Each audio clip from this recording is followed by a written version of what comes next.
오늘 합의에 이르도록 가장 큰 기여를 한 부분이 마스가 프로젝트라고 생각합니다.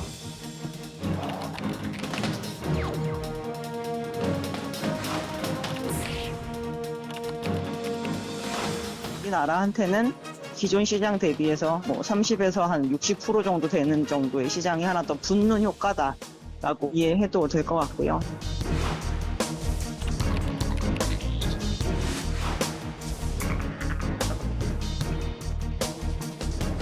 시청자 여러분 안녕하십니까. 그래픽으로 만나는 경제 토크쇼 픽. 복잡한 경제 이슈를 쉽고 명확하게 전달해 드리겠습니다.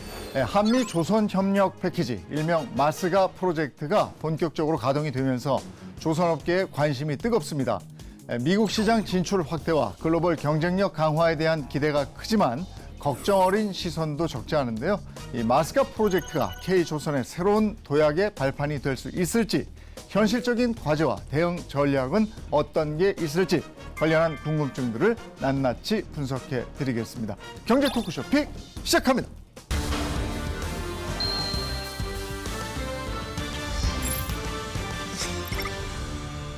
오늘 함께해 주실 분들 소개해 드리겠습니다. 먼저 문근식 한양대학교 공공정책대학원 특임교수 모셨습니다. 어서 오세요. 맞습니다. 양승훈 경남대학교 사회학과 교수 모셨습니다. 어서 오십시오. 예, 안녕하세요. 그리고 오늘 이슈를 보다 쉽게 전해줄 이나영 기자도 함께하겠습니다. 어서 오세요. 먼저 마스가 프로젝트 주요 내용부터 한번 짚어볼까요? 마스가 프로젝트는 트럼프 대통령의 정치구호인 마가의 조선업을 의미하는 쉽빌딩을 더한 것으로 미국 조선업을 다시 위대하게라는 의미를 담고 있습니다. 미국 현지 신규 조선소 건설뿐 아니라 기존 조선소 인수, 선박 건조, 공급망 재구축, 유지 보수 운영, 인력 양성 등 조선업 생태계 전반을 포괄하는데요. 이를 위해 1,500억 달러 규모의 펀드를 조성하기로 했고, 막대한 펀드 규모를 고려할 때 국내 기업의 직접 투자로는 한계가 있어 한국수출입은행과 무역보험공사 등의 공적 금융기관이 보증 대출 형태로 펀드에 참여할 가능성이 큽니다. 네, 지난번 한미 관세 협상이 있었는데 이때 마스가 프로젝트가 핵심 역할을 했던 걸로 알려져 있습니다. 그 배경 어떻게 보십니까? 뭐라고 할까요? 풀 패키지를 다 제공할 수 있는 나라가 세계에 한국밖에 없는 거예요. 사실 물론 중국이 있죠. 근데 이제 중국에다가 뭘 맡길 수는 없으니까 미국이 뭐 동맹국이거나 혹은 우호적인 관계에 있는 국가에 이걸 맡겨야 되기 때문에 그렇고요. 예를 들면 뭐 설계가 있고요. 기자재 업체가 있고 그다음에 건조 역량도 있을 거고 인력도 있을 건데 이걸 다 갖고 있는 나라가 대한민국입니다. 그리고 미국이 지금 굉장히 배를 많이 지어야 돼요. 그리고 군함을 많이 지어야 되고 지금 계획대로 안 되고 있습니다. 1년에 예를 들면 10척 정도의 이제 군함이 나와야 하는데 그 수준이 안 되고요. 미군이 실제로 목표로 잡고 있는 거대로 하려면 지금 속도의 2배가 나야 되는데 이 문제를 풀어줄 수 있는 유일한 파트너가 한국이다. 이렇게 생각하고 이 딜이 잘 된 것 같습니다. 네, 관세 협상 때 또 마스가 모자가 화제였는데 이거 비하인드 스토리가 있다면서요? 이게 뭐 챗 GPT에서 3개의 모델을 만들었다고 그래요.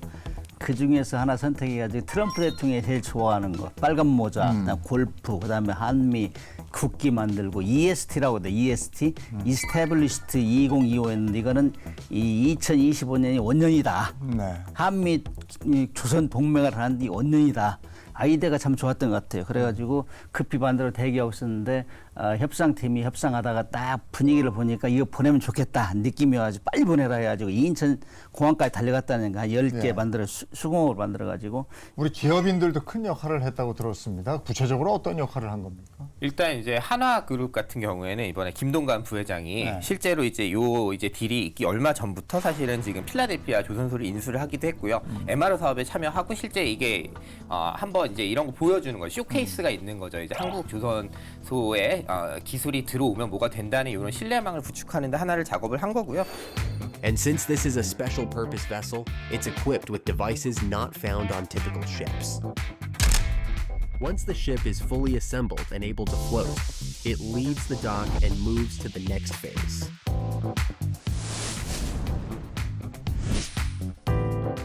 Unlike conventional cargo ships, this special vessel is equipped with a massive crane and 4 steel legs, functioning like arms and legs. The legs are lowered to touch and anchor to the seabed.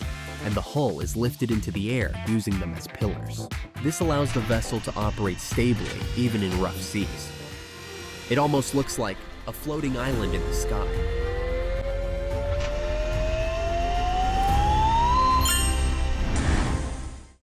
또 한편으로는 좀 조용한 이제 경제 외교 사절이라고 해야 할까요? HD 현대의 이제 정기선 부회장이 이제 그 네트워크가 굉장히 많고 그 MOU 체결을 위해서 굉장히 로비도 많이 하고 일종의 로비 굉장히 많이 만나고 그 스킨십하는 과정을 통해서 많은 프레젠테이션도 했다고 하고요. 그런 과정을 통해서 이 딜 전에 분위기를 다 군부를 잘 지펴놨다 이렇게 좀 생각이 드는 것 같습니다. 정상회담 때도 그렇고 뭐 한미 고위급 회담에도 그렇고 다들 경제사절단이 같이 가잖아요. 예. 필리 조선소는 미국이나 우리나 지금 핫 이슈란 말이에요. 미국 같은 경우는 여러 큰 조선소가 있지만은 그래도 미국에서 상선을 건조하는 데는 필리 조선소가 많은 역할을 해왔어요. 그렇기 때문에 상징적으로 부활을 시키겠다 이런 차원에서 이번에 같이 한번 가지 않을까. 또 대통령끼리 필리 조선소 가서 우리 조선을 재건하겠다. 트럼프 대통령이 제조업을 키우겠다고 많이 역설을 했는데 실질적으로 이루어진 게 별로 없어요. 네. 그렇기 때문에 조선업을 통해서 자기의 그 의지를 한번 관찰하겠다. 이번에 이재명 대통령 가면은 빅 이벤트가 되겠죠. 예. 이거를 하려면 이제 제도적으로 많이 풀어줘야 된다. 사실은 경제사절단의 역할이 그걸 겁니다. 지금 이따가도 좀 이야기가 나오겠지만 존스 액트도 있고 여러 가지 법제도들을 지금 좀 바꿔줘야 돼요. 그러기 위해서는 우리가 이만큼의 능력을 보여줄 수 있는데 이런 제도적인 거 풀어주십시오. 이 얘기를 굉장히 열심히 해야 될 것 같고 실제 그래야 마스가가 이제 달성이 된다. 이런 걸 어필하는 자리가 지금 이번 자리가 될 것 같습니다. 이 마스가 프로젝트가 우리 조선업에 미치는 영향은 어떻게 될까? 이 부분 궁금한데, 그러니까 긍정적인 영향이 있을 거고 좀 우려가 되는 부분도 있을 거고 이런 거 아닙니까? 미국 가면은 우리가 천조국이라고 하잖아요. 방산에서도. 그다음에 뭐 이 거대의 경제 규모가 있기 때문에 우리가 미국 시장을 들어가기 쉽지 않아요. 너무 조금 전에 말씀하셨지만 뭐 여러 가지 제재법이 있어가지고 들어가기 힘든데 이걸 기회로 해서 미국 시장에 들어가면은 이거 정말 큰 시장에 들어갔네. 그렇게 하면서 경제 동맹뿐만이 아니라 특히 이제 군함 같은 거 같이 이제 MR을 수행하고 있는데 이런 거 하면은 안보 동맹까지 확 격상되는 거죠. 그다음에 부정적인 거는 아무래도 우리가 빨려 들어간다 하는 느낌을 받을 수 있어요. 거대한 경제 동맹 우리가 들어가면은 야 한국 뭐 규모도 작은데 들어가 너네 기술 다 주는 거 아니야?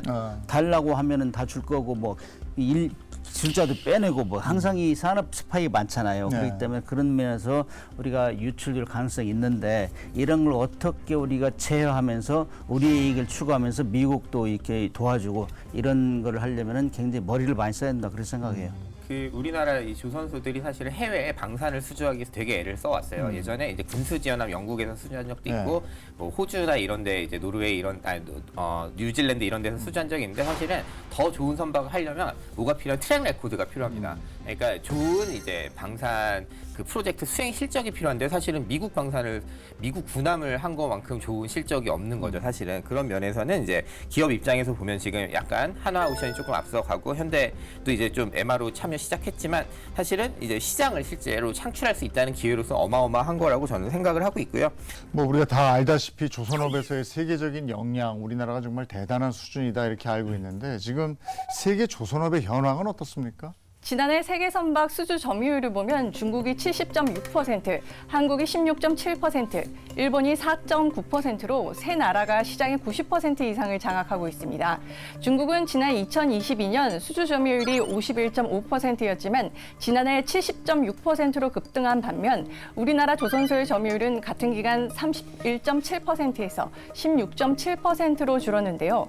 개별 조선소 기준 수주량으로 보면 1위부터 4위를 포함해서 상위 10곳 중 7곳이 중국 조선소였고 우리나라의 빅3 조선소인 HD 한국조선해양, 하나오션, 삼성중공업도 수주량 5위에서 7위에 오르는 등 선전했지만 올해 중국의 공세가 더 거세질 수 있다는 전망이 나오고 있습니다. 중국이 뭐 수치만 봐도 압도적인데 그 비결이 뭡니까?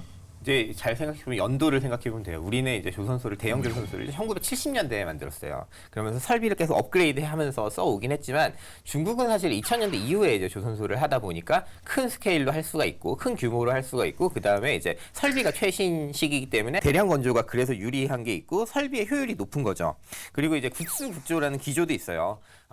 이거는 마치 미국의 존슨법하고 비슷한 건데 국내에서 움직이는 그 선박들은 다 국내에서 지어라.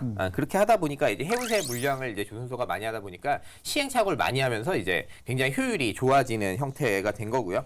물론 그럼에도 불구하고 여전히 우리나라는 뭐가 장점이냐면 똑같은 선박을 만약에 LNG나 컨테이너선을 하면요. 우리가 프리미엄을 20에서 30% 정도 받아요. 왜냐면 우리가 연비가 실제로 잘 나오기도 하고 이게 배가 안정성이 있어야 되거든요. 배가 안정성이 없으면 쪼개질 수도 있습니다. 예를 들면. 그러니까 그런 부분에서 강점을 갖고 있기 때문에 고부가 가치 선에서는 여전히 우리가 메리트가 있는 거고요. 예를 들면 LNG 같은 거 가스가 새면 큰일 나잖아요. 이제 그런 거는 여전히 한국에 맡긴다. 그렇기 때문에 우리는 이제 물량 경쟁으로는 2010년대 초반 이후에는 사실 좀 어려워진 게 사실이지만 기술하고 품질 면에서는 격차가 지난번 산업연구원 보고를 보면 한 2에서 3년 정도는 여전히 나고 있고요. 그 격차를 계속 유지하는 게 지금 문제이고 또 하나 우리가 잘할 수 있는 게 이제 설계를 굉장히 잘합니다.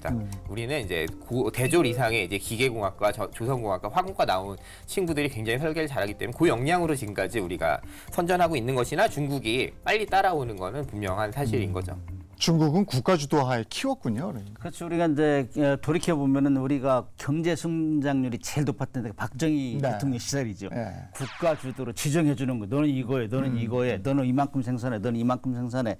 이 할 수 있던 시절인데 중국은 아직도 그 범위에서 머무르고 있다고 네. 볼 수 있어요. 그렇기 때문에 뭐 예를 들어 가지고 이제 중국 최대 국영조선그룹 CSSC와 같은 게 이런 조금 전에 말씀하셨지만은 압도적으로 너 이거 생산해 지시를 하잖아요. 그다음에 이제 상하이나 다롄, 칭다오 이런 데에서는 아주 커다란 도크 크레인을 다 완비해 놓고 이 기간 내에 생산해, 대량 생산해. 그러면 뭐 인건비도 싼데 가격이 싼 거예요, 가격이. 미국이 중국을 견제하면서 우리 대한민국이 반사이익을 본 면도 있다면서요. 네, 올 들어 미국이 중국산 선박에 입항 수수료를 물리는 등 대중국 견제를 강화하면서 중국 선박의 글로벌 수주가 줄고 우리 업계가 20% 점유율을 회복하며 반사 이익을 누린 것으로 나타났습니다.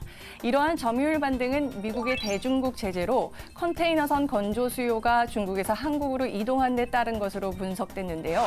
실제로 지난해 상반기 수주한 중대형 컨테이너선은 2척에 불과했는데 올해 상반기에는 국내 수주량의 53.3%가 컨테이너선으로 집계됐습니다. 네, 이게 숫자로도 다 확인이 되는 거죠. 그렇죠. 이제 미국이 영향력이라는 게 나타나고 있잖아요. 작년 같은 게 조금 전에 말씀하셨지만은 중국이 70% 정도, 우리가 한국이 15%인데 지금 올해 전반기, 네. 아직 전반기인데 전반기 우리 같은 경우는 25.1% 올라갔고 중국 같은 경우는 51.8% 내렸다. 네.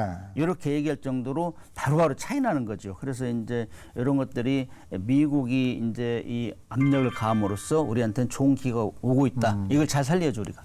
그 마스카 프로젝트에 대해서 뭐 중국도 여러 가지 대응 방안을 모색을 할 텐데 지금 어떻게 대응을 하고 있습니까? 일단은 이제 그 CSSC, CSIC라고 해서 1, 2 조선소가 있어요. 여기를 합병하면서 일단 좀 경영의 효율을 좀 높이고 사실 가격 경쟁력을 지금 하는 거 말고는 사실은 이 동맹을 어떻게 이 조선소 단위로 대응할 수 없어서 그런 게 있고 금융 지원을 사실은 굉장히 잘해줍니다. 선박을 샀을 때 선박을 살 돈이 없거든요. 해운사들이 이게 완전히 살 돈이 없을 때 빌려주는 거죠. 대환을 굉장히 잘하고 저리로 대출해주면서 이제 우리 배를 사면 성능 문제는 뭐 어느 정도 우리가 보장을 할게 그리고 우리가 금융까지 지원해줄게 이런 식으로 하는 거고요. 그러니까 단기적으로는 아까 말씀하신 이제 대량으로 생산해서 싸게 파는 제품군에서 여전히 우리가 메리트가 조금 없는 건 맞지만 고부가 가치 선박에서는 우리가 여전히 완전히 이제 더 집중해야 된다는 그러한 상황이 생기는 거고요. 지금 IMO라고 해서 이제 국제 해사 기구가 계속 매년 그 규제를 높이고 있어요. 환경에 대한 규제를 높여요. 예를 들면 탈환 설비를 붙여라,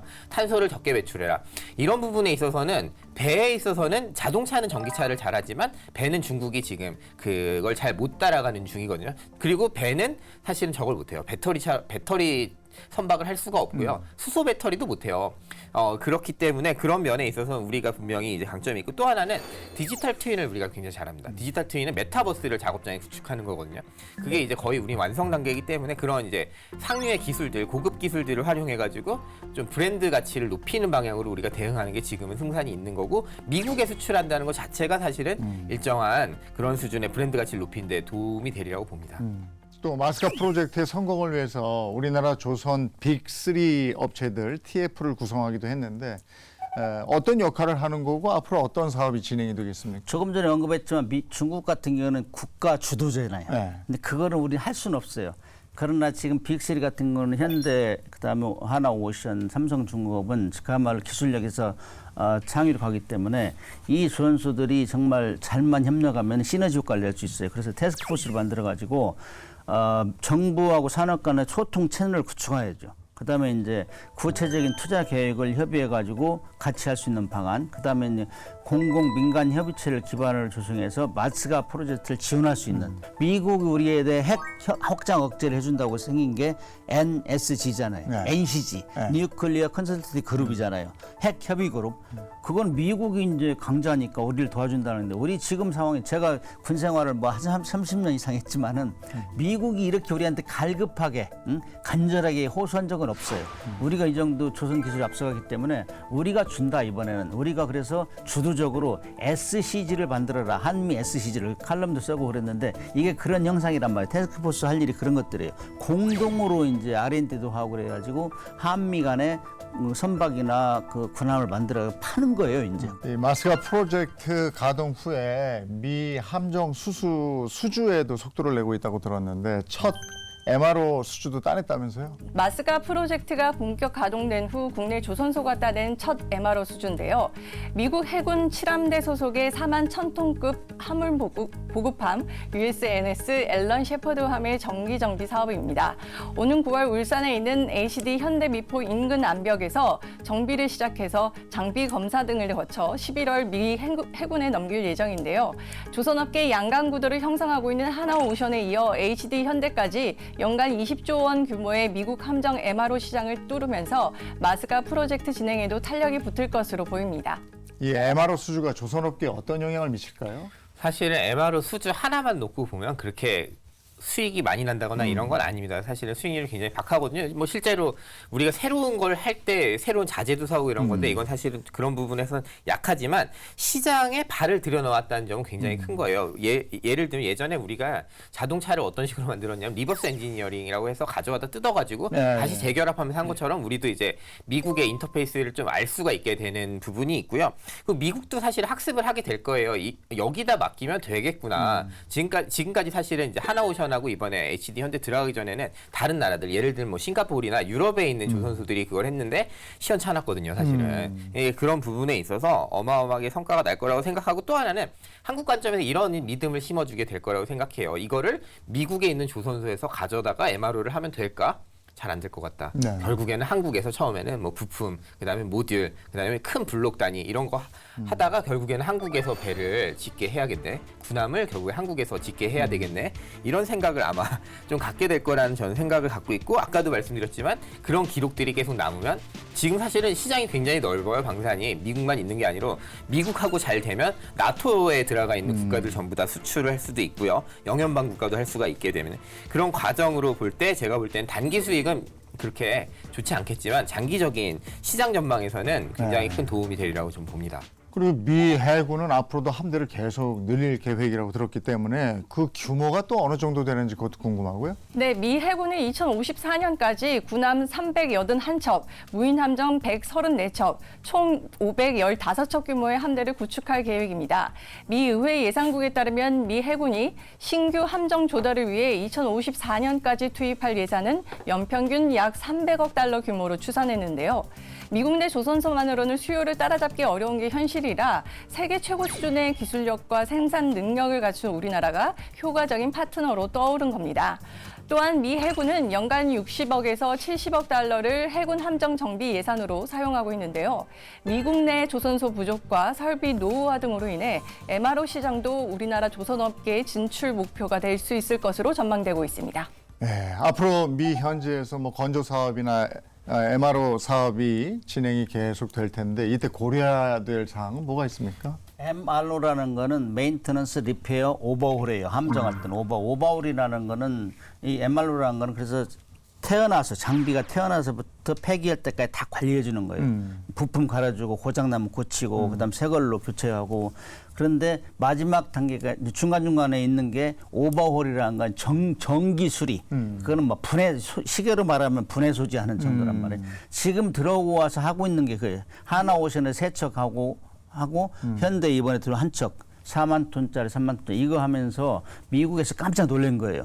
들어와서 보니까는 수리를 맡기다 보니까는 자기들이 발견하지 못한 걸 발견한 거예요. 네. 이거 잘못하면 오래 못 가겠네. 그런 것까지 하면서 제가 듣기로는 뭐 예를 들어 가지고 200억이 들어왔는데 400억으로 늘어났다 이런 얘기도 들려요. 네. 법과 제도적인 측면에서도 규제를 좀 풀어야 되는 면이 있다고 그러는데 사업 추진을 위해서 미국의 해운 관련 규제도 풀어야 될 게 좀 있다면서요. 미국에서 제일 우리가 뭐 널리 소문난 악법이 존스법이에요. 네. 1920년대 제정된 것이고 그거는 상선에 관한 거고 1980년대에는 이제 존스 반스 톨레프슨 수정법이라고 있는데 이 두 법은 요는 우리 미국에서 운행되는 함정은 다 미국에서 만들어내야 돼. 건조돼 이건데 그거를 이제 딱 한 거는 보호무역이죠.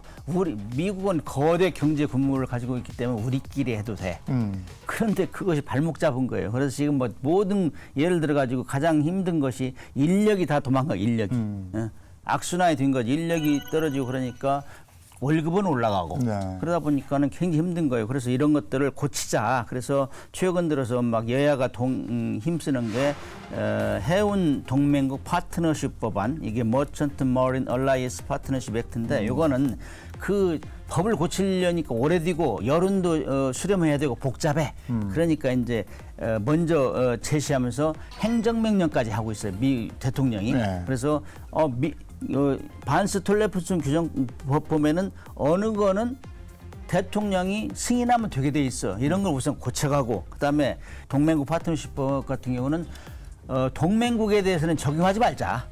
그다음에 해외에서 건조하나 수리 못하게 됐는데 그거 수리할 경우 그것도 가능하게 하고 들어올 때 세금을 50% 면제해 주자. 네. 이런 것들 막 굉장히 빠른 속도로 고치고 있어요. 지금. 이런 규제가 풀리면 뭐 훨씬 우리한테 유리해지겠네요. 그렇죠. 그리고 이제 미국이 사실 지금 겁이 나거든요. 중국이 그 군함 건조한 속도대로 하면 몇 년만 지나면 이제 세계 바다를 지배하는 게 중국이 될 거란 상황이 있기 때문에 지금 50% 면제도 해주는 거 동맹국이니까 어쨌든 결국에 이게 함대를 같이 운영하고 작전을 공유하는 거 아니냐 이런 이제 기류가 있는 거고요. 이게 지금 굉장히 우리한테는 기회의 창인 거죠. 네. 그런 의미에서. 법안 통과 가능성은 어떻게 보십니까? 여야가 같이 하자 이렇게 네. 분위기는 형성됐는데 우리도 그렇고 미국도 마찬가지예요. 하면은 현장에 있는 사람들 반대하거든. 미 외국계 들어오면 자기 일자리 줄어들잖아요. 이를테면 노조 관련해서. 그래서 이게 지금 법을 상정하고 폐기되고 상정하고 폐기되고 이게 수없이 반복되었고 제가 지난 4월 달에 미국에 다녀온 적이 있어요. 그래서 C 에어스페이스 전시회에 다녀왔는데 하는 얘기가 그거 상정된 지 오래됐어요. 그런데 반대를 많이 해요. 요즘 미국의 로비를 엄청 많이 한대요. 그 반대야. 그런데 전체 국가적으로 보면은 빨리 한국하고 협력해가지고 빨리 키워야 된다. 이런 게 절박한데 그 국민들은 자기들 거 보거든. 그래서 이런 것들이 사실 쉽지 않다. 그러나 오랜만에 여야가 상하원이 같이 이렇게 같은 방향으로 추진하고 있다 이런 얘기를 들었습니다. 시간은 근데 우리 편이라고 저는 생각하고 있습니다. 점점 이제 뭐랄까요 물이 이제 가슴팍에 있다가 지금 목전까지 왔고 이러다가 진짜로 미국 정치에서 사실은 바다를 장악한다는 건 미국의 그 세계 전략에서 제일 중요한 측면이기 때문에 그 문제가 이제 점점 올라올수록 결국에는 정치인들이 선택을 하지 않을까 이렇게 생각을 하고 있습니다. 존스법 외에도 우리 마스카 프로젝트의 걸림돌이 될 수 있는 제도는 또 다른 게 뭐가 있습니까? 바이 아메리칸 액트라는 게 있어요. 이거는 미국에서 들어오려면은 미국산 부품을 55에서 75%까지 써라. 이렇게 하면은 경쟁이 안 되는 거예요. 다른 국가에서 들어오면은 경쟁에서 매번 떨어지는 거 이런 것들. 그다음에 국제 무기 거래 규정, 그다음에 노동 환경 규제, 그다음에 뭐 외국인 투자 심리 규제 이런 것들이 있으면은 참 뚫고 들어가기 힘들어요. 그래서 미국 시장은 일단 들어가면 성공인데 들어가기 전에는 너무나 규제가 심한 거예요. 바이 아메리칸 액트가 문제가 뭐냐면 이제 배를 지을 때 여기 들어가는 게 철강도 있고요. 수많은 기자재가 있어요. 그 기자재를 사실은 지금 미국에 있는 업체들은 경쟁력이 없습니다. 네. 근데 사실은 마가의 기조대로 하면은 다 미국산을 쓰라는 것이고 바이 아메리칸 액트 다 그런 방향성에 있는 건데 그럼 이제 본인들이 원하는 속도에 할 수 있겠느냐. 그러니까 그런 것들이 이제 저는 이 규제를 풀어주는데 도움이 되게 되지 않을까 이렇게 생각하고 있습니다. 근데 자칫 말이에요. 미국이 규제는 풀지 않았든지 하여간 못 풀었든지 간에 그 우리나라 기업들만 그럼 투자를 강요하게 되고 이런 상황이 오진 않겠어요? 근데 이건 분명한 성과 지표가 있잖아요. 선박이 나와야 돼요. 선박이 이제 건조되는 방향으로 하려고 하면은 결국에는 키는 우리가 쥐고 있다. 저는 그렇게 생각을 합니다. 뭐 이런 규제가 있고 A라는 규제, B라는 규제, C라는 법안, D라는 법안 때문에 안 된다고 하더라도 결국에는 배가 나와야 하는데 일정에 맞춰서 그게 결국에 우리의 이제 투자에 있어서 핵심적인 우리 무기가 될 거라고 저는 생각을 합니다. 두 분 다 아까 이제 우려에 대한 지적에서 인력 문제를 말씀하셨는데 우리 인력도 부족한데 그쪽에 파견을 과연 얼마나 할 수 있을까 이 부분은요. 미국이 우리한테 이렇게 요청을 하면서도 앞뒤가 안 맞는 게 지금 거기 가서 이제 선두적으로 교육시키려고 하는 인원이 네. 필요할 거 아니에요. 네. 숙련된 사람들이 교육도 시키고 그랬는데 비자도 제대로 안 나온대요. 요즘. 그래가지고 그거 실무자들이 답답해하고 있다고. 네. 그래서 그런 말로만 하지 말고 실질적으로 도와줘라 이런 차원을 우리가 주장을 해야 되고 우리가 숙련된 공을 하나 양성하기 위해서 5 내지 7년 걸리는데 가서 이제 10년 이상의 이 기술자들이 요구할 거예요. 네. 그러면 어느 정도 가서 교육시키고 다시 돌아오고 어느 정도 지원 산업을 리드해주고 돌아오고 이래야 되는데 미국이 우리보다 인건비가 2 내지 3배 비싸단 말이죠. 그러니까 미국에 가서 뭐 자녀들 데리고 가서 교육도 시키고 그러면은 우리 노망했잖아요 옛날에. 네. 그럼 가서 머물러 버릴 수 있다. 그러면 큰일 나죠. 우리는 완전 인력 다 뺏겨버리고 그런 이런 것들 때문에 우리가 상당히 고민하고 있는 형국이라요. 그래서 이제 우리가 그래도 베트남이나 필리핀 이런 사람들 모셔다가 훈련시키고 이런 거는 굉장히 앞서 있어요 우리가. 네. 미국은 그것도 아직 못해요. 그래서 그런 기술자들하고 숙련된 기술자하고 어떠한 적절한 비율로 해서 보낼 것이냐 이런 것까지 정부와 기업이 협의해서 가야 된다. 그렇지 않으면 낭패다 이렇게 볼 수 있어요. 그런 의미에서 사실은 일단 대규모 파견도 안 되고 그다음에 또 인력을 양성하는 게 이게 하루 이틀에 되는 게 아니에요. 아까 말씀하신 것처럼 우리나라 조선소도 지금 2023년부터 지금 이주 노동자들 30%까지 이제 법령을 풀어가지고 쓰고 있는데 이분들이 우리나라의 숙련공 수준에 아직 70% 80%가 안 돼요. 2년이 지났는데도. 그렇다는 얘기는 미국에 가가지고 또 말이 안 통하는데 가서 네. 또 그 다른 나라의 또 노동자들 데려다가 이걸 하는 거는 쉽지가 않고 그런 의미에서는 어느 정도는 제약이 있을 것이다. 이거는 깔아놔야 되고요. 그리고 또 하나 이런 게 있습니다. 우리나라도 지금 정규직을 잘 안 뽑아요. 1000명 퇴직하면 100명 뽑는 수준이에요. 생산직 기준으로. 그럼 누굴 보낼 거냐 문제가 있기 때문에 하청에서 근무하는 분들을 보낼 수는 없을 거예요 아마. 네. 그러니까 그만큼은 우리도 이제 정규직을 좀 뽑아야 사실은 이걸 맞춰서 대응할 수가 있다. 아니 그리고 또 젊은 인력들을 요청한다면서요 미국에서. 그렇죠. 당연히 뭐 이제 와가지고 이제 조선업 자체가 워낙 힘이 듭니다. 사실은 생산직 분들은요 45세 넘어가면 사실 용접하기 힘들어요. 뭐 어디 하나 아파가지고 이제 잘 못하기 때문에 와서 프레시한 분위기를 좀 만들어주고 좀 고된 일도 좀 버텨줄 수 있는 사람들 바라는 게 있고요. 또 이제 우리 측면에서 이런 게 있어요. 사실은 잘못 보내면 필라델피아 같은데 여기 사실 도심이에요. 이제 조금만 벗어나면 바로 도심이 동부에 굉장히 좋은 데이기 때문에 갔다가 또 노동시장도 굉장히 큽니다. 특히 대졸자들 이제 설계 인력들 가면은 거기에 있는 벡텔이나 뭐 이런 그 엔지니어링 회사로 갈 수도 있고요. 그런 인력 유출에 대한 우려는 사실은 굉장히 지금 있는 겁니다. 이게 지금 규모가 1,500억 달러, 그죠? 근데 이 정도 규모의 투자를 해서 우리가 저 투자 대비 실익 여부는 어떻게 되는 겁니까? 단기적으로 일단 5년 이내는 미국 시장 점유율은 어느 정도 올라가겠죠. 그다음에 이제 한국 우리한테 협조했어. 그래서 동맹 의식이 올라가고 그러면 미국은 좋아하겠지만은 중장기적으로는 미 행정부가 이제 교체된다 예를 들어 가지고 그러면은 아니 트럼프 정부가 그대로 하면 괜찮은데 뭐 다른 정부로 가면은 트럼프 정부 때 하던 거 아니야. 막아라면 없애버려. 골치 아프죠. 이런 것들. 그다음에 1,500달러 이 전체를 그래서 야금야금 전략이 상당히 필요한 거예요. 야금야금 투자하면서 우리가 될 때 단계적으로 조건부로 투자를 해야지 그렇지 않으면 미국이 원하는 대로 다 해주고 뭐 이러다가는 잘못하면 일 날 수 있다. 저는 그렇게 판단해요. 근데 이제 선박은 사실은 프로젝트 제조업이에요. 그러니까 한 번에 몇 기를 이제 수주를 하고 그 건조 만약 열척을 건조하기 위해서는 인력이 얼마가 들어가고 설비가 어느 정도의 설비가 필요하고 이런 게 정해져 있잖아요. 사실은 그거 기준으로 하면 됩니다. 근데 프로젝트도 안 할 건데 막 돈을 투자하는 일은 사실 없어야 하고 그 부분을 주의한다면 사실은 우리가 이제 실제로 하는 만큼에 대한 투자이기 때문에 별로 문제는 없을 거라고 봅니다. 조선소 시설 현대화 시켜달라 실컷 해놓으니까 수주를 안 해요. 그럼 어떻게 되겠어요? 가능하지 않습니다. 네. 그러니까 우리가 선박에 할 일이 없다. 건조 기준으로 하면 돼요. 건조 기준으로. 또 마스카 펀드 구성을 어떻게 할까 이 부분도 중요한데 우리나라가 계속 주도권을 가져가려면 이거 어떻게 해야 됩니까? 사실 필리조선소 하나 인수하는데 1억 달러 들었어요. 1,400억. 근데 1,500억 달러면 엄청난 거예요. 1,500배인데 이거를 어떻게 투자하고 할 것이냐. 이거는 돈만 되는 게 아니라 이 모든 판을 짜고 규칙을 우리가 만들어야 된다. 그래서 조금 전에 SCG, 한미 SCG를 만들어가지고 그걸 오버올 컨트롤 해야 된다. 저는 그렇게 생각해요. 물론 기업들은 잘해요. 기업이 자기 이 기업 이익을 위해서 노력을 많이 하겠지만 그래도 각종 규제가 있기 때문에 정부가 도와줘야 되고 어느 부분 어떻게 투자할 것인가는 그걸 세밀하게 협력을 해야 되고 특히 이제 기업만이 하는 게 아니고 한 수출입은행이라든지 우리 KDB, 한국산업원 이런 데 협력해가지고 같이 들어가서 같이 상의하고 이렇게 해서 투자를 해야 된다. 저는 그렇게 봅니다. 일정한 우리만 갖고 있는 강점을 가지고 해자를 만들어야 한다. 예를 들면 MRO 할 때 확실히 한국만 할 수 있는 방식으로 아까도 뭐 이제 어떤 자재가 어느 기간이 되면은 이제 고장 났다는 걸 미국은 탐지 못했지만 우리가 탐지하고 뭐 이런 게 있잖아요. 그런 기술력을 보여주는 것들이 결국에 우리의 해자가 될 것이다. 그리고 친환경 선박을 공동으로 개발해보자. 혹은 이제 우리 기자재를 사실은 미국에서 지금 당장 못 만드니 우리가 좀 수출할 수 있는 방향으로 활로를 계속 만들면서 우리 여지를 조금씩 만드는 게 아마 우리에게 되게 중요한 전략이 되지 않을까 이렇게 생각이 듭니다. 이 마스카 프로젝트 성공을 위해서 가장 중요한 조건은 뭐라고 생각하세요? 여러 가지가 있겠지만은 이 제도적으로 지속성.